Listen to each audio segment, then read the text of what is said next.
ദൈവത്തിൻ്റെ അതിപരിശുദ്ധമായ നാമം വാഴ്ത്തപ്പെടുമാറാകട്ടെ. എൻ്റെ എല്ലാ പ്രിയ സഹോദരങ്ങളും സന്തോഷത്തോടു കൂടി ആയിരിക്കുന്നുവെന്ന് ഞാൻ ദൈവത്തിൽ വിശ്വസിക്കുന്നു. നിങ്ങളെല്ലാവരെയും ഓർത്ത് ഈ ദിവസങ്ങളിൽ പ്രാർത്ഥിക്കുവാൻ ദൈവം എനിക്കും തരുന്ന വലിയ കൃപയോർത്ത് സ്തോത്രം ചെയ്യുന്നു.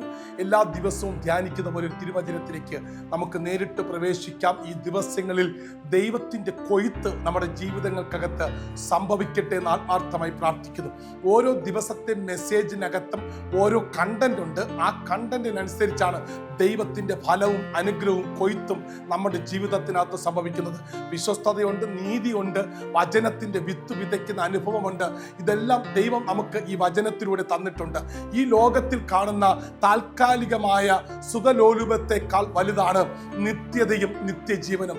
അത് ലഭിക്കണമെങ്കിൽ, അത് കൊയ്തെടുക്കണമെങ്കിൽ ദൈവം നമുക്ക് തന്നിരിക്കുന്ന കൽപ്പനകളെയും പ്രമാണങ്ങളെയും ചട്ടങ്ങളെയും അനുസരിച്ച് നടക്കുവാൻ നാം സന്നദ്ധരായിരിക്കണം. നമ്മളെ ദൈവം ആക്കി വെച്ചിരിക്കുന്ന എന്തിനാണ്?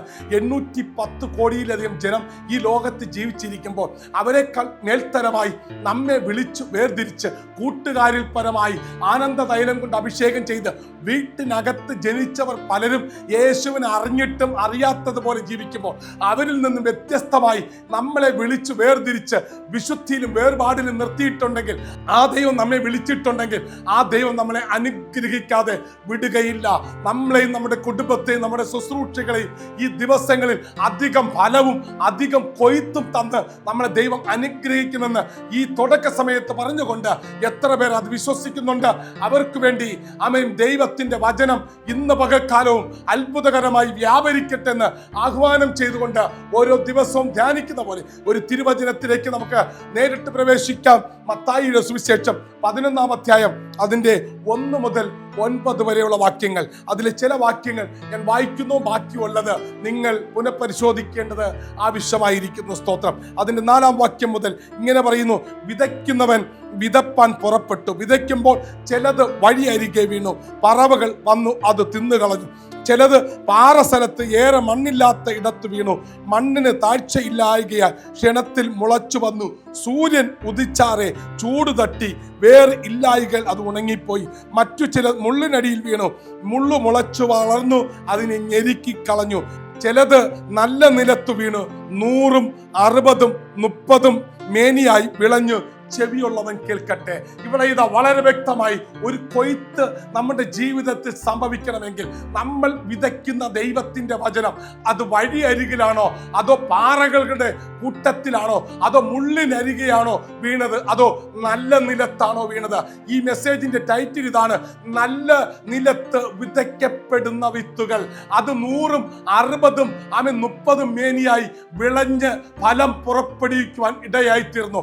എന്നിട്ട് എഴുത്തുകാരൻ ഇങ്ങനെ പറയുന്നു: ചെവിയുള്ളവർ കേൾക്കട്ടെ. ഈ ദിവസങ്ങളിൽ നമ്മൾ വിതയ്ക്കുന്ന വിത്ത് വചനത്തിന്റെ വിത്തായിക്കോട്ടെ, അത് അനുഗ്രഹത്തിന്റെ വിത്തായിക്കോട്ടെ, അത് കൃപയുടെ വിത്തായിക്കോട്ടെ, അത് സമാധാനത്തിന്റെ വിത്തായിക്കോട്ടെ, ഏത് തരത്തിലുള്ള ദൈവവചനത്തിന്റെ വിത്തുകളായിക്കോട്ടെ, അത് വിതയ്ക്കുമ്പോൾ അത് അനേകം പേർക്ക് അനുഗ്രഹവും സമാധാനവും സന്തോഷവും കൊണ്ടുവരുന്നതാണെന്ന് നമ്മൾ ഒന്ന് പുനഃപരിശോധിക്കേണ്ടത് അത്യാവശ്യമാണ്. ഈ ദിവസങ്ങൾ നമ്മൾ കേൾക്കുന്ന വചനം, ആ വചനത്തിനകത്ത് നമുക്ക് 100 മേനി കൊയ്യുവാൻ തക്ക നിലവാരത്തിലുള്ള ദൈവപ്രവൃത്തികൾ വെളിപ്പെടുന്നുണ്ടോ എന്ന് നാം ഒന്ന് പുനഃപരിശോധിക്കേണ്ടത് അത്യാവശ്യമാണ്.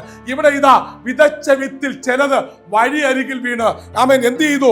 ആമേൻ പറവകൾ വന്ന് അത് തിന്നുകളഞ്ഞു. ചിലത് ആമേൻ പാറകളിൽ വീണ് പാറകൾ കൊണ്ട് അത് ഞെരുങ്ങി അത് ഇല്ലാതായി പോയി.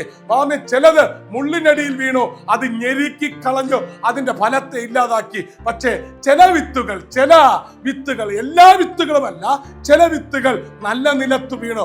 അങ്ങനെ ഇന്ന് പകൽക്കാലം നല്ല നിലത്തിൽ വീഴുന്ന നല്ല വിത്തുകളായി ഞാനും നിങ്ങളും മാറപ്പെടുമ്പോൾ നമ്മളിൽ നിന്നും നല്ല കൊയ്ത്തുകളും പുറത്തു വരും. അങ്ങനത്തെ നല്ല കൊയ്ത്തുകൾ പുറത്തു വരുമ്പോൾ അത് 100 മേനിയായി, 60 മേനിയായി, 30 മേനിയായി അനേക കുടുംബങ്ങൾക്ക് ഒരു അനുഗ്രഹമായി തീരുവാൻ ദൈവം സഹായിക്കട്ടെ എന്ന് പ്രാർത്ഥിച്ചുകൊണ്ട് ചെവിയുള്ളവൻ കേൾക്കട്ടെ എന്ന് തിരുവചനത്തിൽ പറയുന്നത് പോലെ അനേകം പേർക്ക് ഒരു നല്ല അനുഗ്രഹത്തിന്റെ ഒരു വിത്ത് വിതയ്ക്കുന്നവരായി തീരുവാൻ സ്വർഗം നിങ്ങളെ ആമേൻ സഹായിക്കട്ടെ ആത്മാർത്ഥമായി പ്രാർത്ഥിച്ചുകൊണ്ട് നിർത്തുന്നു.